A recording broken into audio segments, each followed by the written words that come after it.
you'll never be confident in who you are until you learn to show up for yourself. And so one conversation I've been having a lot lately is a topic of self-esteem and just like how to feel good about yourself. And one thing I started kind of thinking about is how if you don't show up for yourself, you will never be confident in who you are. You will never feel good about yourself because you're constantly always catering towards other people, but you're never catering to yourself. It's like in every decision you make, you consider everybody else but you.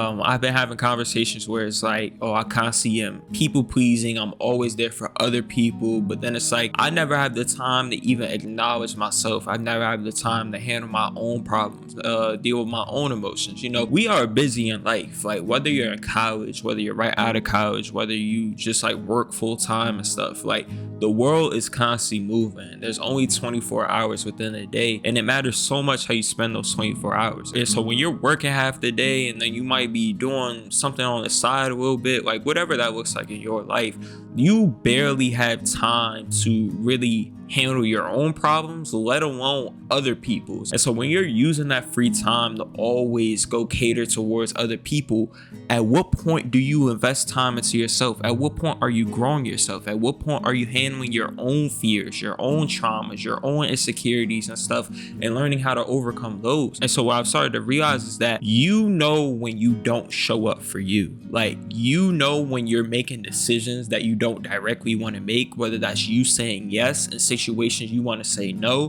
whether that's you not voicing your opinion, you not voicing your feelings towards a situation. Like, have you ever almost like suppressed yourself in certain situations because you were scared of an outcome?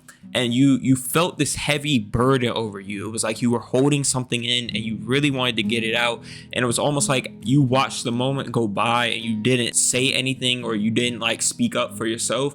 And it almost like caused a heavy weight on you where it was like, dang, I really regret not speaking up for me. I can't believe I just held that in. I can't believe I didn't say my truth, essentially. And so your body physically like feels when you don't show up for yourself. And so it's kind of like hard to even be confident in who you are and feel worthy or feel lovable in certain situations because you aren't even loving yourself. You aren't even making yourself feel worthy. You aren't validating your own emotions, your own feelings, your own problems, because you're always catering towards everybody else. You're always trying to be who other people want you to be rather than just being yourself. And so you feel like when you're being a non-authentic version of yourself, whether that's you going out and doing certain hobbies or certain activities, whether that's just you following along with the trends, whether that's what you actually want to do or not, like when you're betraying yourself. And so it's kind of hard to even feel confident in that version of you, or feel like that version of you will get accepted by people because you don't even accept it yourself.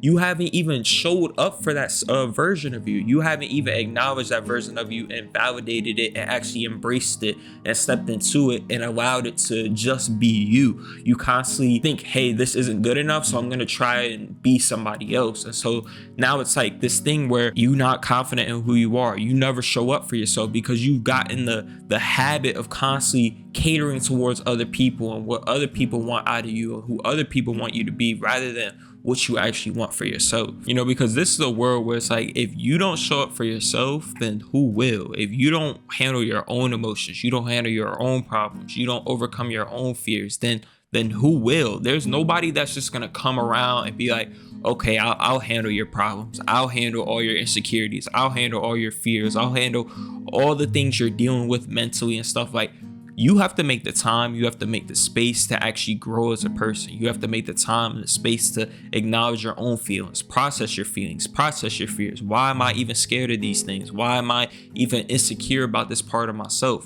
Where do I need to grow most in life because I'm weak in it right now? It's like, you have to make time for those things, and when you don't make time for them, then you catch yourself just always remaining the same. You're never growing, you're never becoming someone better. You're just always becoming who other people want you to be, and that's not really helping you at all in life. And when I say you need to show up for yourself, I don't even mean with just those things I just listed out. That could look like, hey, just going on a walk. Hey, not going out when you don't want to go out. Hey, going to the gym, taking care of your body, eating correctly, making sure you're gaining knowledge, and making sure you're learning new things, making sure you're doing things that make you uncomfortable and help you grow as a person, whether that's you embracing your hobby or doing a specific hobby, whether that's you staying consistent with a specific routine. All these things kind of go into that self-care, which then goes into just really showing up for yourself, being there for yourself, taking care of yourself. And so you really have to get in a routine of showing up for you, because if you don't, then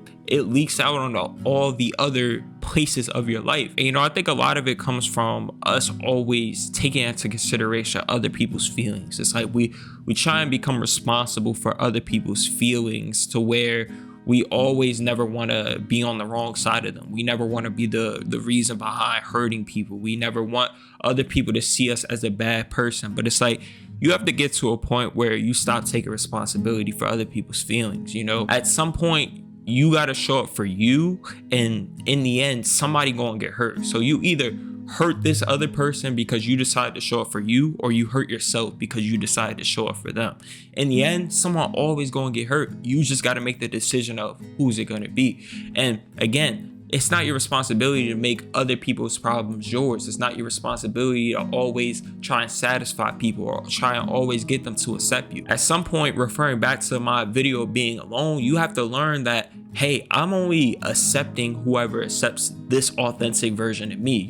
I'm gonna show up as me. Whether you accept that or not is not my responsibility. I don't care. I know I'm staying true to me. I know that, hey, I'm being the best version of myself. I'm being my authentic self, and that I wouldn't abandon that person to be somebody I'm not, just in order for that version of me to get approved by you, or in order to finally be able to talk to you or something like that. Like, you really have to develop the mindset that anybody who doesn't accept the authentic version of me wasn't meant for me. Like, why would I want to be around people where I have to constantly put on this character or put on this facade in order to be accepted? Why would I want to be around people who make me feel uncomfortable and make me feel like that authentic version of myself isn't love? Like, you get what I'm saying? Like, sometimes you just have to embrace that authenticity and just accept whatever comes with it, and learn to really just validate yourself, learn to understand that you're being yourself, and really learn to just understand that, hey, my differences, my uniqueness doesn't mean that I'm living life the wrong way, or that there's something wrong with me, or that I need to change who I am. It just means that, hey, I'm not like all these other people, and that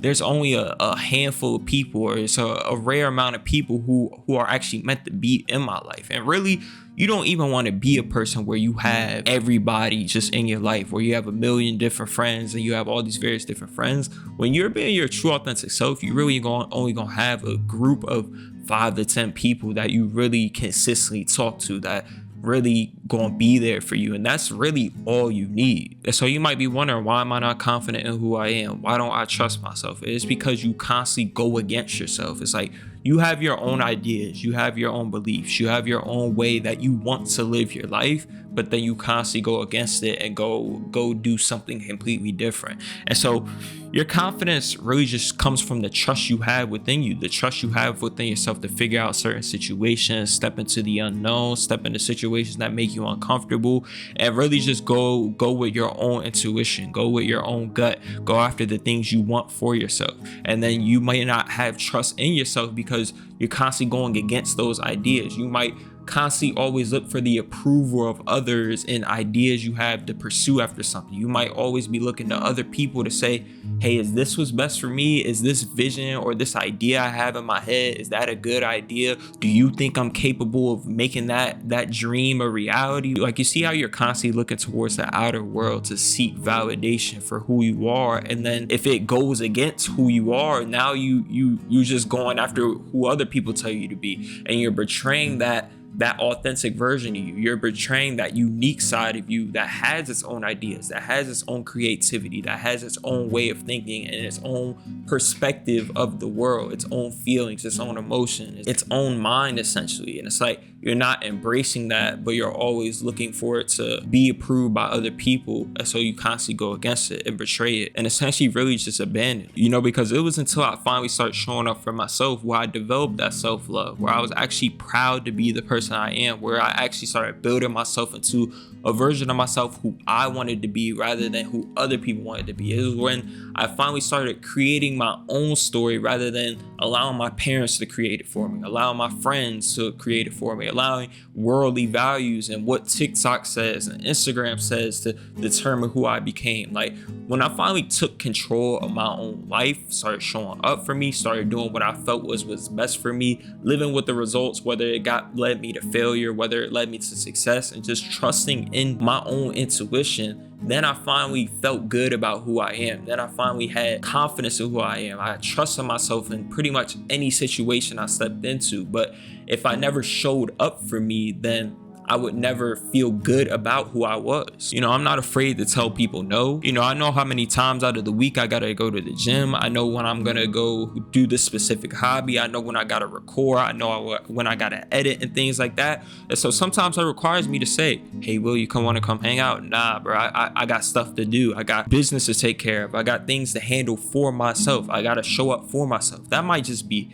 reading, gaining knowledge. That might just be journaling out my thoughts and getting things off my chest that I've been suppressing throughout the week. That might just be me being tired and genuinely just wanting to lay back and relax and just like, you know, take a deep breath. Like, this world is full of so much chaos and so much movement that it's constantly like easy to always be on the go. And you truly have to be intentional about making the time to really just slow everything down for yourself, process everything, and really just like take the time again to show up for you. But I appreciate you guys for tuning into the video. Hope you learned a thing or two. Be sure to sign up for one-on-one coaching below, as well as join the Discord.